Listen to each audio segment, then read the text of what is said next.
In 1946, Japan had been defeated, bombed, and stripped of its industrial capacity. Its machine shops were rubble, its engineers were unemployed, its economy was producing almost nothing. That year, a bankrupt bicycle repairman in Hamamatsu attached surplus military generator engines to bicycle frames in a wooden shed and sold them to neighbors who could no longer afford fuel for their cars. He had no capital, no engineering degree, and no factory. He had a shed, a pile of war surplus, and one observation nobody else in the industry had thought to act on. His name was Soichiro Honda. 20 years later, American and German engineers were disassembling his motorcycles in disbelief, trying to understand how a man who had started in a post-war shed had built engines their entire industry could not match. 26 years after that, Honda passed Clean Air Act emission standards that Detroit's largest manufacturers had declared technically impossible. The engine must be smaller, lighter, cleaner. That was not a slogan. It was the only engineering brief Soichiro Honda ever gave himself, and the one Detroit and Munich spent 30 years failing to take seriously. Soichiro Honda was born in 1906 in Komyo, a village in Shizuoka Prefecture where the roads were unpaved and the economy ran on rice farming and small trade. His father was a blacksmith who had taught himself bicycle repair to supplement the forge work, a practical man who fixed things because replacing them was not an option. Honda grew up inside that logic, not as a philosophy. As the texture of daily life in a household where a broken tool was a problem with a solution, and finding the solution was the only acceptable response. He left for Tokyo at 15 with an introduction to a garage called Art Shokai, an automobile repair shop in Bunkyo that serviced the small number of cars wealthy Tokyoites had begun to acquire. He had no formal training, yet he had something the formally trained mechanics around him did not: the diagnostic habit of a man who had never been taught which problems were already considered solved. He disassembled everything the shop received. He noted what failed and why. He was not studying engineering. He was building a catalog of mechanical failure that would take him 30 years to fully apply. By 1937, he had founded Tokai Seiki, a piston ring manufacturer supplying Toyota. The company grew. Then World War II arrived, and with it, Allied bombing campaigns that destroyed the Yamashita plant in 1944 and the Ottawa plant in 1945. What remained of Tokai Seiki was sold to Toyota for 450,000 yen. Honda was 39 years old. He had capital, no factory, and no company. Every major motorcycle manufacturer in the world in 1946 was building bigger engines.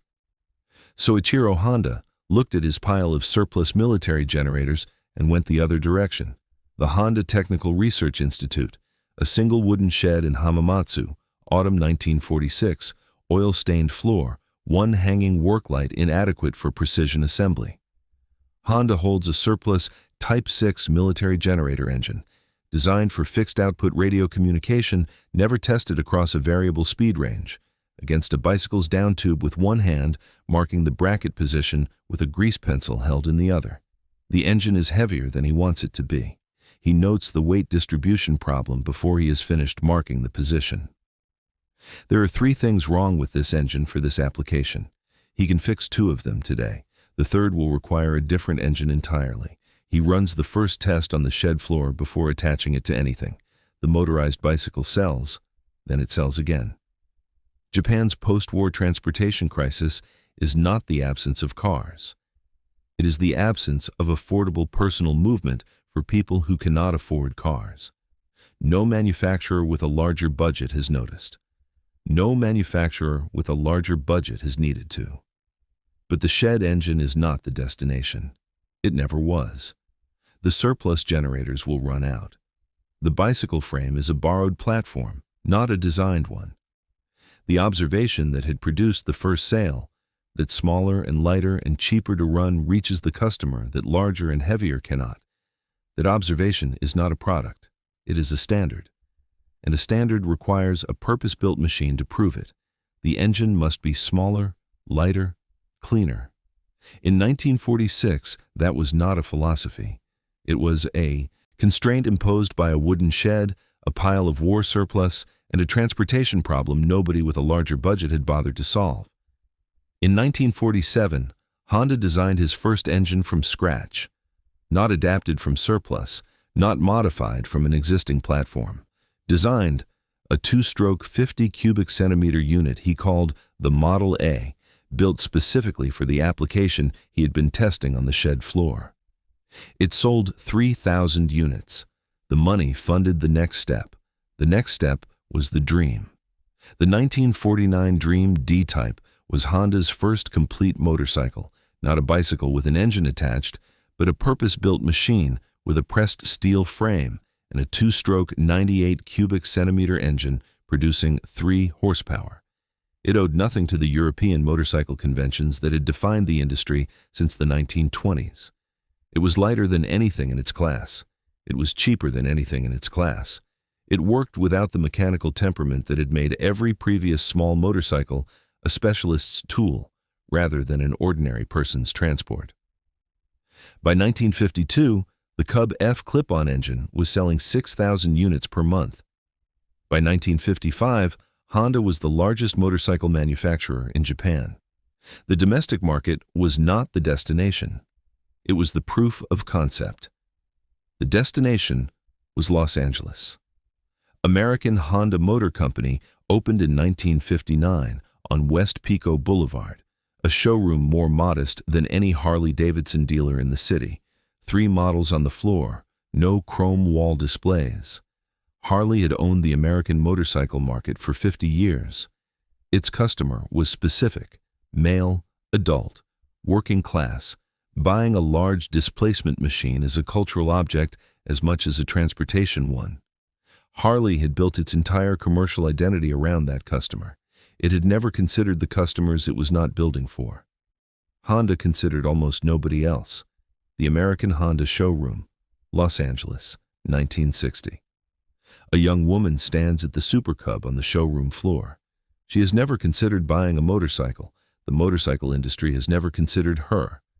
The salesman explains the payment terms. She is not listening to the salesman. She is running her own calculation. 12 miles to work. The Super Cub costs less than a month's bus fare to operate. Its engine produces 4.5 horsepower. The Harley-Davidson Sportster at the dealer 2 blocks away produces 55. She does not need 55 horsepower to get to work. Nobody had told her she was allowed to need less. She signs before the salesman finishes his sentence. The "You meet the nicest people on a Honda" campaign reached people Harley's marketing had never addressed, because Harley's marketing had never imagined them as customers, young people, women, suburban commuters, people for whom the motorcycle had always been someone else's object. Honda made it theirs. By 1963, Honda was the largest motorcycle manufacturer in the world. Harley-Davidson's American market share has not recovered to its pre-1959 level since. Harley-Davidson had owned the American motorcycle market for 50 years. Honda did not take it from them. Honda created a different market entirely and made Harley's market look small by comparison. The engine must be smaller, lighter, cleaner. Every motorcycle Harley-Davidson built in 1959 was larger, heavier, and less efficient than the machine Honda had brought to Los Angeles. The market had not known it was waiting for the difference. Honda had known since 1946. Detroit was watching. What Detroit was concluding would become the most expensive engineering opinion in American manufacturing history. The U.S. Clean Air Act of 1970 set emissions standards that would take effect in 1975. The targets were specific: a 90% reduction in hydrocarbons, carbon monoxide, and nitrogen oxides from 1970 baseline levels. The reduction required was not incremental. It was structural. The entire combustion architecture of the American automobile would have to change to meet it. General Motors, Ford, and Chrysler appeared before Congress to explain why it could not be done. The testimony was detailed, technical, and unanimous. Catalytic converters could theoretically achieve the required reductions, but catalytic converters required lead-free fuel. Lead-free fuel infrastructure did not exist at national scale. Building it would take years the timeline did not allow. The standard, Detroit testified, was not an engineering challenge. It was an engineering impossibility. Congress should lower it. Honda did not testify. Honda built. The compound vortex-controlled combustion engine, CVCC, used a stratified charge system with a third valve per cylinder. The third valve fed a small pre-chamber where a rich fuel mixture ignited cleanly and completely before the combustion front expanded into the main cylinder chamber, which ran lean. Clean ignition first, expansion second. The result was complete combustion at temperatures low enough to suppress nitrogen oxide formation. The specific failure point every Detroit engineer had declared insoluble without catalytic intervention. No catalytic converter, no lead-free fuel requirement, no infrastructure prerequisite, 3 valves per cylinder instead of 2. In 1972, Honda submitted the CVCC to the Environmental Protection Agency for testing. An EPA emissions testing facility, Ann Arbor, Michigan, 1972. Fluorescent lighting, calibrated equipment, a clinical space designed to measure what Detroit had spent 2 years explaining could not be produced. The Honda engineers set the test results on the examiner's desk without ceremony. He reads through the columns. Hydrocarbons inside the standard, carbon monoxide inside the standard, nitrogen oxides inside the standard. He checks the test methodology. He reads through the columns again. The numbers are not marginal. They're comfortably inside every threshold. He has processed 2 years of applications from manufacturers explaining why these numbers are impossible. He looks at the engine in the test bay. 3 valves per cylinder. Every engineer in Detroit has been working with 2. He checks the instrumentation calibration. The reading is confirmed in 4 minutes. General Motors, Ford, and Chrysler had told Congress the Clean Air Act standard was impossible.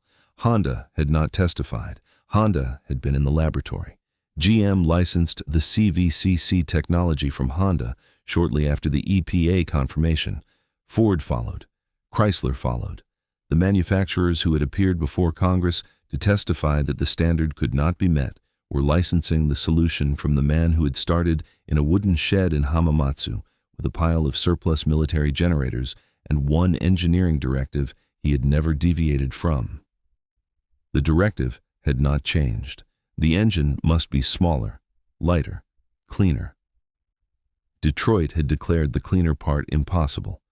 Honda had treated the declaration as a specification error, not a statement about the engine, but a statement about the question Detroit had been asking. The correct question had a 3-valve answer. Nobody in Detroit had asked it. The most expensive engineering opinion in American manufacturing history had just been invoiced. Soichiro Honda stepped down from day-to-day operations in 1973. He was 67 years old. His explanation was characteristically precise. The company had grown to a scale requiring professional management, and he was an engineer, not a manager. He did not frame the departure as retirement. He framed it as a correct allocation of function. The company needed something he was not, and he was honest enough to say so without requiring the statement to reflect badly on him. He remained on the board until 1983. Then he left that too. He kept working. The company he left behind was not primarily a motorcycle company or an automobile company.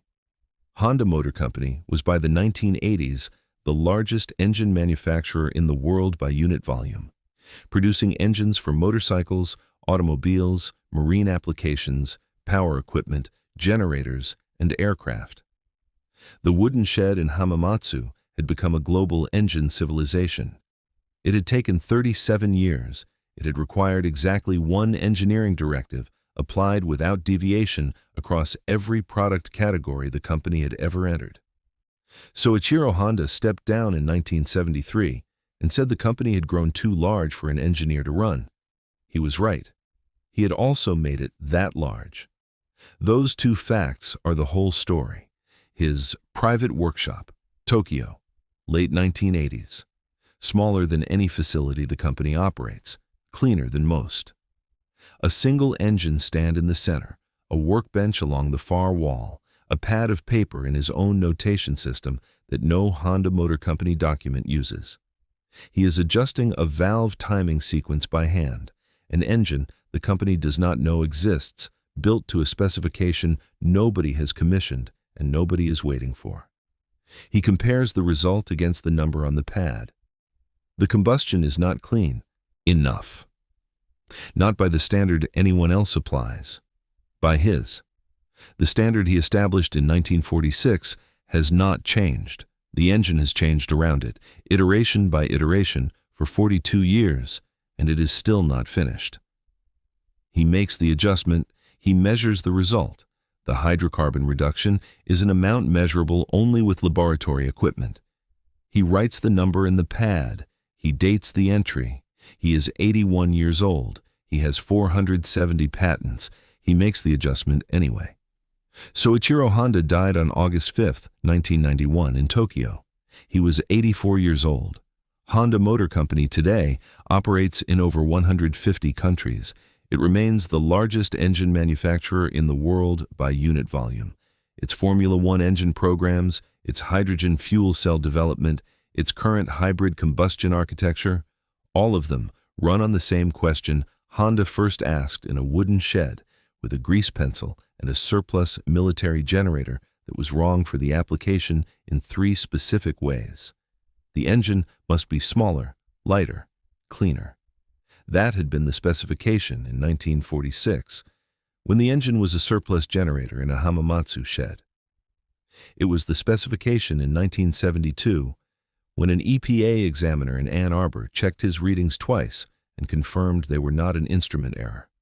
It was the specification in a private Tokyo workshop in 1988, applied by a man of 81 to an engine nobody had commissioned, measured against a standard nobody had asked him to maintain. The engine must be smaller, lighter, cleaner.